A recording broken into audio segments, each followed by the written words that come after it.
जय हिंद दोस्तों, स्वागत है आपके अपने यूट्यूब चैनल्स अभिमन्यु पे। दोस्तों, आज हम बात करेंगे एक बेहतरीन टाइटल्स के बारे में। भारत का नाटो प्लस में शामिल होना सही या गलत। दोस्तों, ये मेरा अपना पर्सनल राय होगा, जो सही होगा वो गलत होगा मैं बताऊंगा। आप अपने राय इस कमेंट बॉक्स में ज़रूर लिखें ताकि मेरे को भी पता चले कि आप नाटो और नाटो प्लस के बारे में क्या सोचते हैं। इसमें भारत को शामिल होना चाहिए या शामिल नहीं होना चाहिए।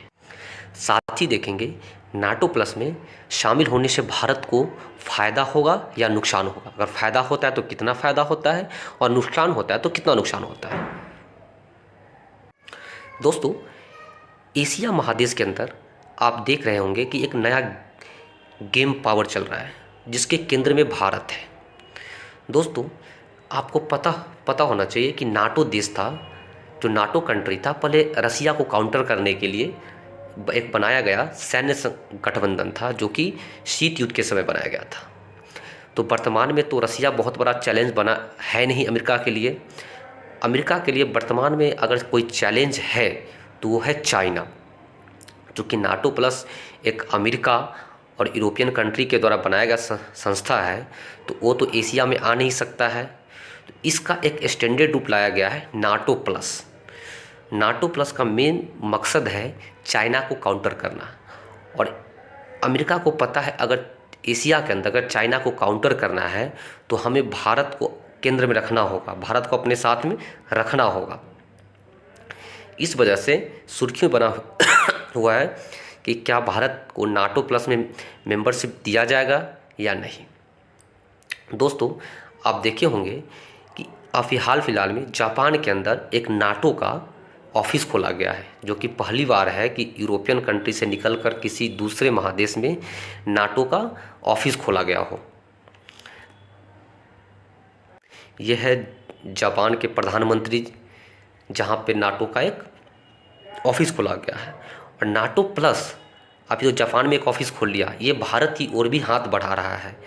आप देख सकते हैं भारत के लिए एक इनविटेशन आया। भारत के एक यूएस का एक पार्लियामेंट्री कमेटी है, उसने अपनी राय दिया कि भारत को नाटो प्लस में शामिल होना चाहिए। वो कमेटी ऐसी कमेटी थी जो कि चाइना और ताइवान में जो कॉन्फ्लिक्ट चल रहा है और उसमें अमेरिका कितना कर सकता है उसके ऊपर कम रिपोर्ट था। तो ये बात निकल के आया कि अगर चाइना को काउंटर करना है, हिंद प्रशांत क्षेत्र में चाइना को काउंटर करना है, तो क्वाड देश को बाहर आना पड़ेगा। और क्वाड, चूँकि क्वाड कंट्री में आपको पता है कि इंडिया भी आता है। क्वाड में ऑलरेडी ऑस्ट्रेलिया है, जापान है, यूएस है। एक इंडिया ही बचा है जो क्वाड कंट्री में है और नाटो में नहीं है या नाटो प्लस में नहीं है। तो उसने अपना राय दिया कि अगर नाटो प्लस में इंडिया आ जाएगा तो हम चाइना को काउंटर कर सकते हैं। यहाँ पे 2 कलर का दिया हुआ है मैप में, एक है रेड कलर का जो कि चाइना का दोस्त है, एक ब्लू कलर में है जो चाइना का दुश्मन है काउंटर करने के लिए।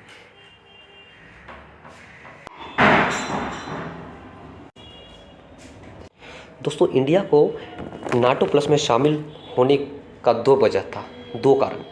एक तो अमेरिका के जो रक्षा मंत्री है वो इंडिया आए और उन्होंने बहुत सारा डील किया है इंडिया के साथ। जैसे फाइटर जेट इंजन है उसको टेक्नोलॉजी का जो साझा करने का है। और दूसरा, क्योंकि इंडिया के पास दोस्तों वर्तमान में जो फाइटर जेट बनता है उसका इंजन कैसे बनता है वो टेक्नोलॉजी इंडिया के पास नहीं है। इस वजह से इंडिया दूसरे देश से फाइटर जेट खरीदता है। और दूसरा, अपनी सीमा को सुरक्षा देने के लिए इंडिया के पास ड्रोन, उतना बढ़िया ड्रोन का टेक्नोलॉजी नहीं है, जो कि अभी के युग में काफ़ी इंपॉर्टेंट है।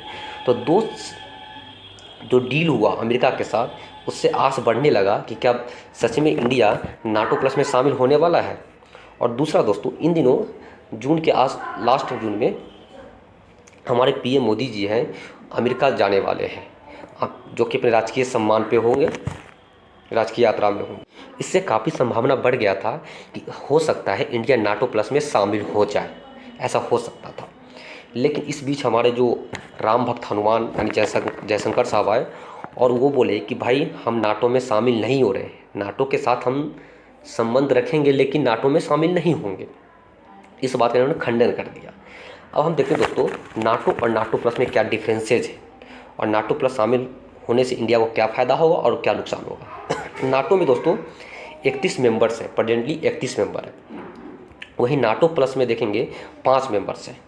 नाटो जो है दोस्तों, नाटो जो उत्तरी अटलांटिक महासागर के तटीय देश हैं वो सम्मिलित है, जबकि नाटो प्लस में एशिया के देश सम्मिलित हैं।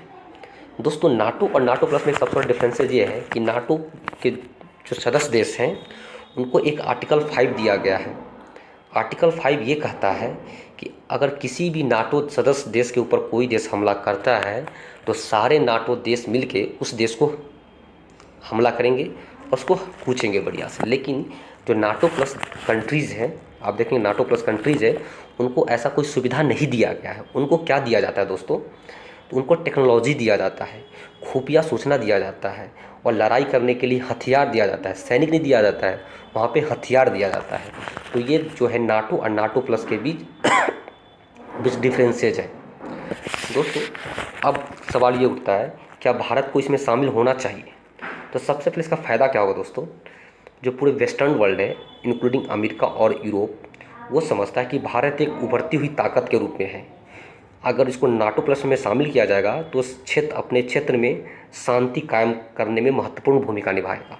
ये सही है, अगर भारत उभरता है तो भारत एक शांति प्रिय देश है, तो अपने क्षेत्र में शांति समृद्धि लाएगा, क्योंकि भारत कभी भी किसी देश के ऊपर हमला नहीं किया है।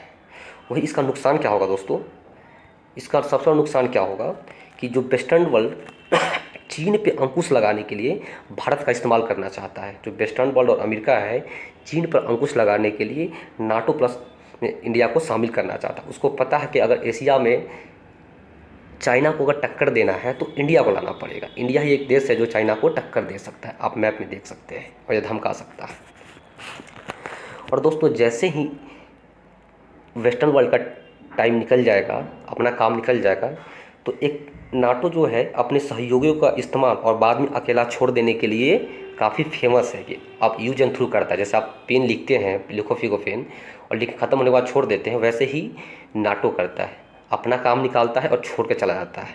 तो इंडिया के लिए घातक साबित हो जाएगा, परमानेंटली चाइना से दुश्मनी हो जाएगा। दूसरा देखेंगे दोस्तों, इंडिया का जो विदेश नीति है सभी देशों के साथ स्वतंत्र रूप से रहा है। किसी के ऊपर प्रेशर नहीं है कि इंडिया को कोई भी देश प्रेशराइज नहीं करता कि आप इस देश के साथ अच्छा संबंध रखें, इस देश के साथ व्यापार करें। इंडिया का स्वतंत्र नीति है। जहाँ देखते हैं इंडिया का रिलेशन अमेरिका से बढ़िया है, वहीं दूसरी ओर रसिया के साथ भी बढ़िया है, जो कि जबकि दोनों आपस में दुश्मन हैं, लेकिन इंडिया सभी के साथ एक अच्छा संबंध रखता है। आप देखेंगे जहाँ पे अमेरिका के नेतृत्व में क्वाड संगठन है उसमें इंडिया एक सदस्य है, वहीं एसीओ में जहाँ अमेरिका का प्रतिद्वंदी चाइना और रसिया है, इंडिया वहाँ भी सदस्य है। जहाँ क्वाड का सदस्य है, दूसरी तरफ एसीओ का भी सदस्य है।